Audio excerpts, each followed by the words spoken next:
ഇവിടെ ഒന്നും നടക്കാൻ പോലെ ഒന്നും ചെയ്യല്ല. നശിച്ച എന്നെ പോണേ നാട്. അതിന് പ്രത്യേകിച്ച് പറയേണ്ട ആവശ്യമൊന്നുമില്ല. നശിക്കണേണ്. എന്താ പൈലി ഇപ്പൊ ഇങ്ങനെ പോക്ക്?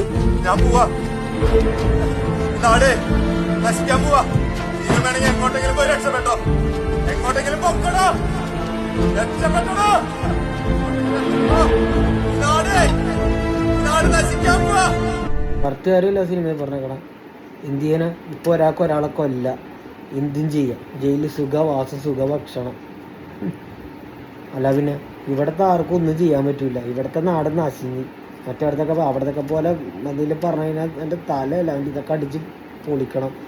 അല്ലെങ്കിൽ തീർത്ത വേണം. ഇതിനൊക്കെ ഇനി നാട്ടുകാർ ഇറങ്ങാണ്ട് ഒന്നും വേറെ വഴിയില്ല. ഇനി ഇറങ്ങണം എല്ലാവരും. അല്ലാണ്ട് ഇവളന്മാരും ആരായാലും ഇവളന്മാരെ മാത്രമല്ല. ഇപ്പം ഞാൻ പുതിയ കേസിൻ്റെ തൊട്ട് തന്നെ പറയണം. ഒരു പാവപ്പെട്ട മനുഷ്യൻ അവനെ കൊന്നെടുത്തിട്ടുണ്ട്. ഒരു തെറ്റിഞ്ഞിട്ട് അവളെ റീച്ച് ഉണ്ടാക്കാൻ വേണ്ടിയിട്ട്. അതുപോലെ പല പല സംഭവങ്ങൾ, എത്ര സംഭവങ്ങൾ. ഇതൊക്കെ ഇവർക്കറിയാം. ഒന്നും ചെയ്യാൻ പോണില്ല. കുറച്ചാൾ പോവും, കുറച്ചാൾ ഇവന്മാരെ ന്യൂസ് ഇടുമ്പോൾ കുറച്ചാൾ അതിൻ്റെ പുറകെ പോവും. അത് കഴിയുമ്പോൾ അടുത്ത ന്യൂസ് വരുമ്പോൾ അവർ ഫ്രീ ആയി. ഇവിടെ ഒന്നും നടക്കാൻ പോലെ ഒന്നും ചെയ്യല്ല. നശിച്ച എന്നെ പോണേ നാട്. അതിന് പ്രത്യേകിച്ച് പറയേണ്ട ആവശ്യമൊന്നുമില്ല. നശിക്കണേണ്.